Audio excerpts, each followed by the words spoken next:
नमस्कार दोस्तों, इस वीडियो में आपका हार्दिक स्वागत है। मैं हूं पत्रकार योगेंद्र योगी। दोस्तों, देश में जब विधानसभा के चुनाव हुए थे 4-5 महीने पहले, तब ये उम्मीद की जा रही थी कि यदि राजनीतिक पार्टियां बदलती हैं, यानी कि सत्ता बदलती है, तो निश्चित तौर पर कुछ ना कुछ जो नई सरकार आएगी वो कुछ ना कुछ बेहतर करेगी, राज्य के लोगों का ध्यान रखेगी, राज्य के विकास की बात करेगी, राज्य के हितों का ध्यान रखेगी। लेकिन दोस्तों, बात यह है कि सिक्के को आप किसी भी तरफ से देख लें तो एक ही रूप नजर आता है। राजस्थान की यदि बात करें और पूरे देश को इस संदर्भ में देखें आप, न सिर्फ ये मुद्दा जो मैं आपके सामने लाने जा रहा हूँ ये केवल राजस्थान का नहीं है, बल्कि पूरे देश का है और बहुत पुराना मुद्दा है, नया मुद्दा नहीं है। आप राजस्थान में भी जब बदलाव हुआ तो उम्मीद की जा रही थी कि यहाँ भी बेहतर शासन होगा, संवेदनाएं होंगी सरकार में, सरकार लोगों की सुनवाई करेगी, उनकी हितों का ध्यान रखेगी, उनकी समस्याओं का सरकार निराकरण करेगी और बहुत ही उदारता से करेगी इस मुद्दे को लेकर। लेकिन दोस्तों, पिछले 4-5 महीने से लगातार यही देखने को मिल रहा है कि जैसे और सभी राजनीतिक दल होते हैं उसी तरह का व्यवहार भारतीय जनता पार्टी की सरकार राजस्थान में भी कर रही है। मुख्यमंत्री भजन लाल से ये उम्मीद की जा रही थी कि वे लोगों की जो दुख तकलीफ है उनको गंभीरता से लेंगे और समझेंगे। लेकिन दोस्तों, बहुत ही निराशाजनक तरीके से राजस्थान की तस्वीर सामने आई है। आप ये देखिए कि पिछले 2 दिनों से राजस्थान के रेजिडेंट डॉक्टर्स स्ट्राइक पर हैं, हड़ताल पर चल रहे हैं और ऑपरेशन बंद हो चुके हैं। ऑपरेशन, सैकड़ों मरीजों के ऑपरेशन जो होने थे वो बंद हो चुके हैं, वो ऑपरेशन नहीं हो पाए।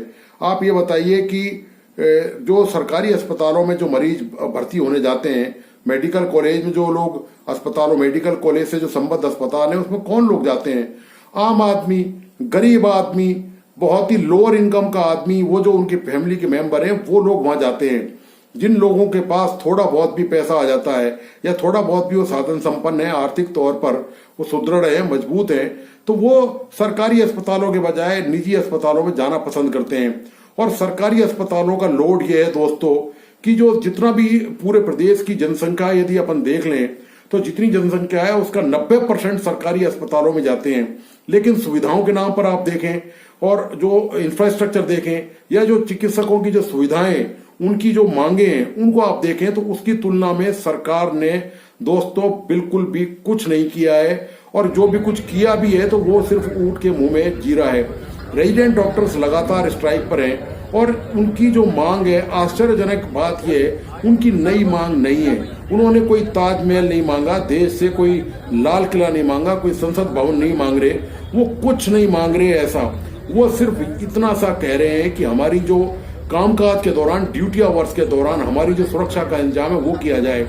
हम जहाँ रहते हैं वहाँ हमारे खाने पीने का अच्छा इंतजाम किया जाए, वहाँ पानी बिजली की प्रॉपर व्यवस्था हो, हमें जो स्ट्राइक फंड मिलता है या जो हमें सैलरी मिलती है उसमें बढ़ोतरी की जाए, हमारे वर्किंग आवर्स तय किए जाए। इस तरह की उनकी जायज मांगे हैं। इन मांगों को आप देखिए कि सरकार ने लटका रखा है। राजस्थान का चिकित्सा विभाग लगता है दोस्तों बहुत आराम से है, उसको कोई दुख तकलीफ नहीं है। संक्रामक रोगों का ये दौर है, प्रदेश में मलेरिया, डेंगू जैसी बीमारियां जबरदस्त फैल रही हैं। अस्पतालों में पैर रखने की जगह नहीं है, पूरे अस्पताल आपको फुल मिलेंगे। आप किसी भी सरकारी बड़े अस्पताल में चले जाइए, मेडिकल कॉलेज से रिलेटेड जितने भी संबद्ध अस्पताल है वहां चले जाइए, वहां मरीजों को देखिए दोस्तों, लंबी लंबी कतारें लग रही हैं, जांच की लंबी कतारें लग रही हैं। और दोस्तों, मैं आपको ये बताता चलूं साथ में कि जितने भी मेडिकल कॉलेज से संबद्ध अस्पताल हैं, सवाई मानसिंह अस्पताल सहित, चाहे वो बीकानेर का हो, चाहे अजमेर का हो, चाहे वो झालावाड़ का हो, चाहे वो उदयपुर का अस्पताल हो, यहाँ जो मेडिकल कॉलेज है सरकारी, इनसे जो संबद्ध अस्पताल हैं, ये जो अस्पताल जो रन कर रहे हैं, जो संचालित किए जा रहे हैं, इनकी रीढ़ की हड्डी दोस्तों रेजिडेंट डॉक्टर ही होते हैं। रेजिडेंट डॉक्टर जो 12-12, 14-14 घंटे काम करते हैं, 16-16 घंटे काम करते हैं। और दोस्तों, ये वही रेजिडेंट डॉक्टर हैं, जब कोरोना का जब काल था तो इन्हीं की जान सर्वाधिक गई थी।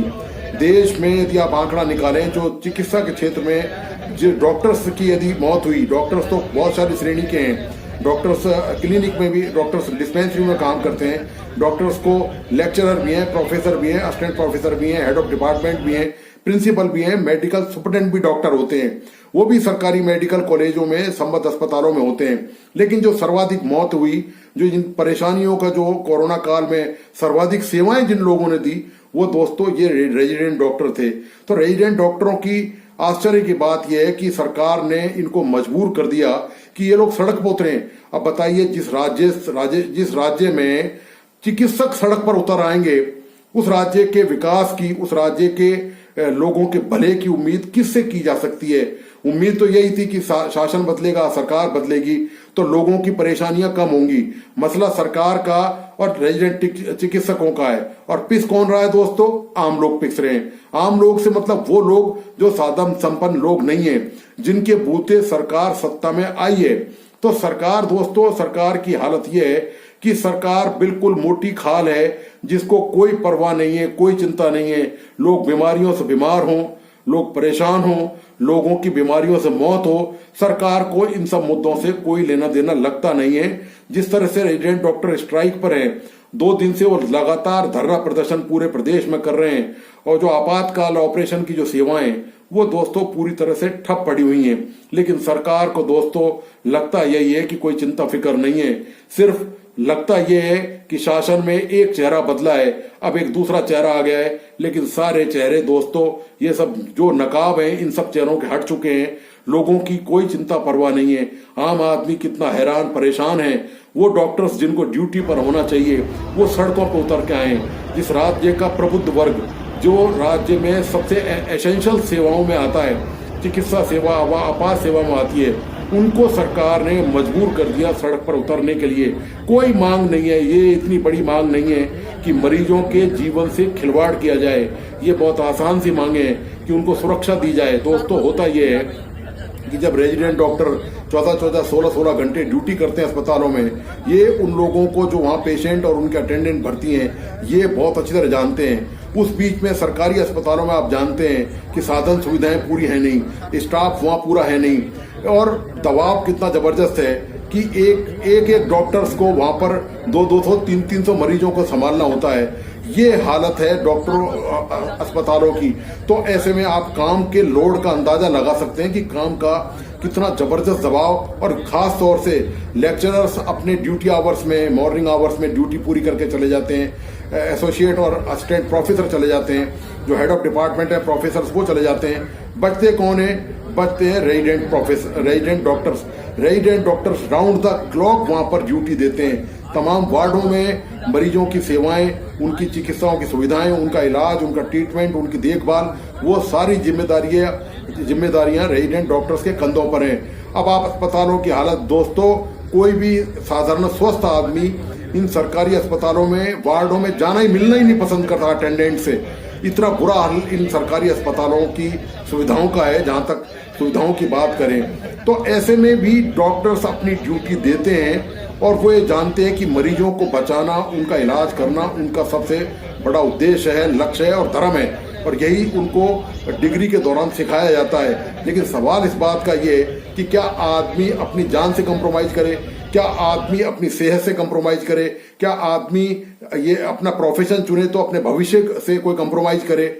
लेकिन दोस्तों, इसके इन तमाम हालात के बाद, इन विपरीत परिस्थितियों के बावजूद भी रेजिडेंट डॉक्टर अपनी ड्यूटी पूरी करते हैं। अब होता दोस्तों ये है कि जहां तक सुरक्षा का सवाल है, ऐसे में जब वहां अस्पताल में अव्यवस्था है, वहां पर सुविधा साधन है नहीं, डॉक्टर्स की पर्याप्त संख्या नहीं है, और मरीजों का लोड, जहां अस्पताल में कैपेसिटी यदि 2 मरीज की है और वहां पर यदि 20 मरीज लाए जाएंगे, तो आप समझ सकते हैं कि कितना मानसिक दबाव चिकित्सकों पर पड़ेगा। तो ऐसे में यदि कोई अनहोनी किसी मरीज के साथ हो जाती है, तो उसके परिजन सीधा दोष डॉक्टर्स पर लगाते हैं, और उनको उस वक्त मिलता कौन है?